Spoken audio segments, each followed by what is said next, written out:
How about that cafeteria, everybody? That is a rousing group of young people, and it was exciting just to come out and say hi to the kids, all dressed in their Buffalo Bills gear. But I wanted to make sure I came to Maple West Elementary because, you know, there's been a transformational change here, and that is that at one time before September, our new policy, which says that every school child in the state of New York will have free lunches and free breakfast to ensure that they're well fed during the day, and there's not a stigma for the children who do need the subsidized meals.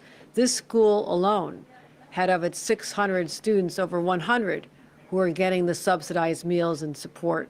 And so we wanted to say, you know what, we want every child to ensure that they have nutritious meals, breakfast and lunch, get them through the school day. And since September, and I'm proud to announce this, since this started in September, New York State has provided over 150 million free meals. That's extraordinary. And that saves parents money, those who otherwise would be paying, but also that's 2.5 million meals every single day. So even here, participation in the breakfast program is up 12%. The lunch program is up 16%. Those were kids who otherwise were not eating.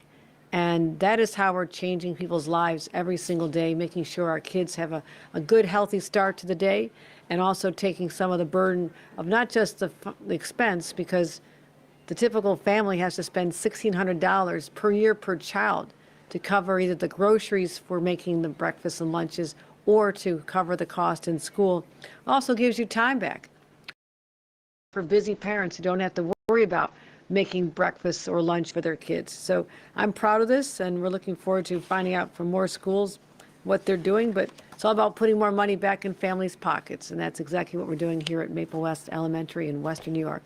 Any on-topic questions? Start with on topic. Governor, making sure the kids are fed ensures that they can focus to talk about the benefits of their overall education, not just being fed, but the health, but also even just their ability to focus. That's everything, because adults know when they're hungry, their stomachs are growling, they're distracted. They're thinking about where can I get that afternoon candy bar, that jolt of caffeine, I have to keep going, right?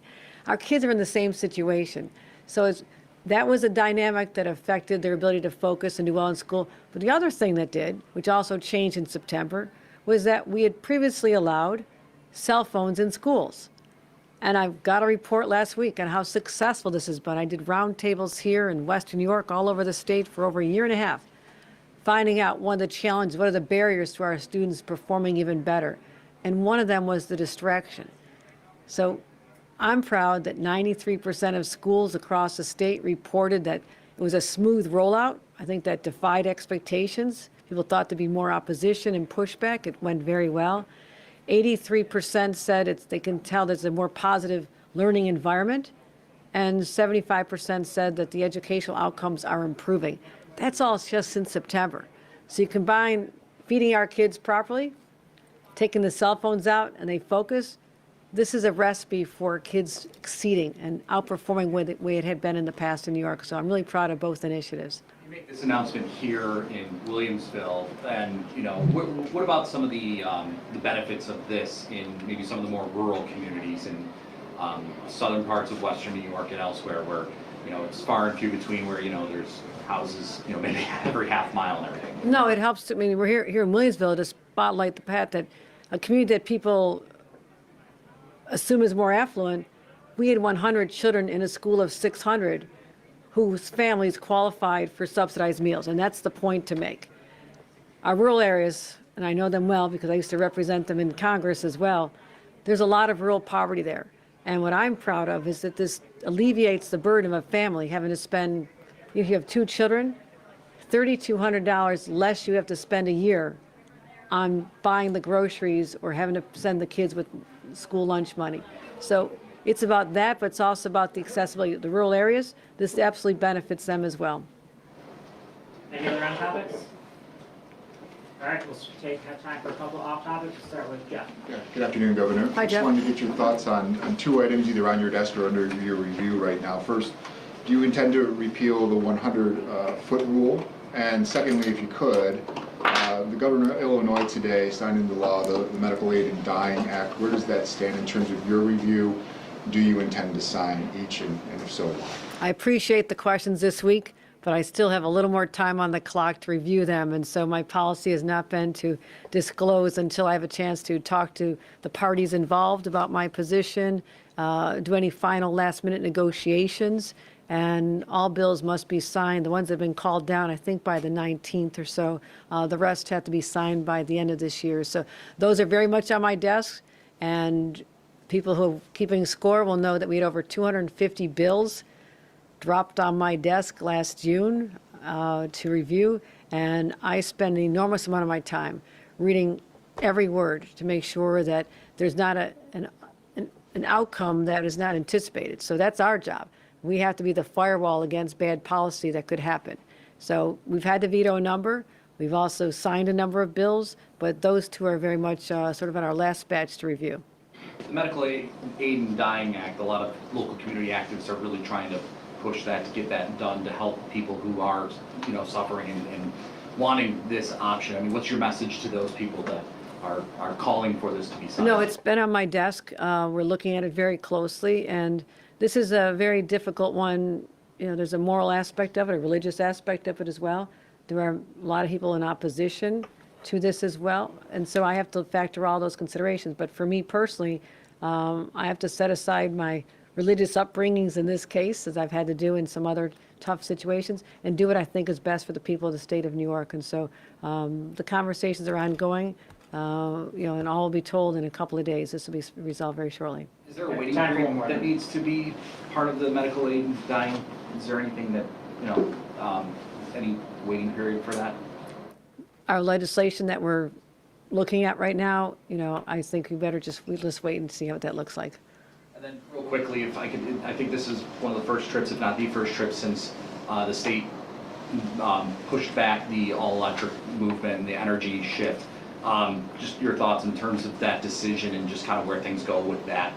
Well, that's because we're in litigation over that. I mean, that was something that when people take us to court, it stops programs until and policies until they're settled. And so I'm very proud of my environmental record. I'll tell you right now, we are on track. We've already exceeded our solar goals, for example, for renewable energy. We've already exceeded them a year ahead of schedule.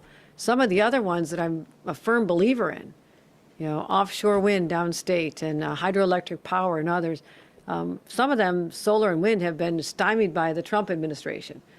We had a robust plan to be able to build more renewables here in the state of New York, get them activated on a very aggressive time frame, and then they suspended the subsidies for them, the tax credits, the incentives to do it, and literally shut down offshore wind. That's a complicating factor that was never anticipated when the law was passed that set forth very ambitious goals back in 2019. And also the reality is after the pandemic, there were supply chain disruptions. And we thought we'd be further along in some of these areas. Some of the projects had to literally pull the plug because it wasn't financially viable for them anymore. So I am committed to hitting the goals. I just can't change the world around me and affect what Washington is doing right now or the supply chain challenges that have stymied where I want to be. So I'm a believer in doing what we can to shift our focus to renewables, but also affordability is a huge driver of our decisions. And I need people to understand we have to look at what's good for the environment, but also what's good for families, and focus on the fact that utility bills in this state are more excessive than they should be, and that's why I'm leaning hard into an all-the-above approach. Hydroelectric power is strong. I'm bringing even more down from Hydro-Quebec, but also I want to lean into nuclear. I think there's great opportunities here in upstate New York and strong interest, and expediting the process to move nuclear along so we can have that clean energy, a reliable source, in addition to the other sources that I want to be developing. All right, time for one more. Can I get one more on affordability, Governor, please? Sure. The cost of car insurance in New York, there are ads, I think, running here in Western New York, sort of pointing that out, where that stands amongst the country. What can you do as governor? What can the state do to take a hard look at how expensive that is and how that help New Yorkers here? No, they're shockingly high. I mean, the cost of car insurance, and it's critical. Your car is your lifeline to your job and to your education and to your medical help if you're sick. There are other parts of our state where they have more public transportation available, but upstate New York, and I know your car is your lifeline. But to have costs that are so prohibitive now for families, where your childcare costs are up and your utility bills are up, and to have our car insurance bills so high, it's all directly related to the insurance premiums put on New York State because of very high litigation costs. I mean, that is a huge driver here, more than other states.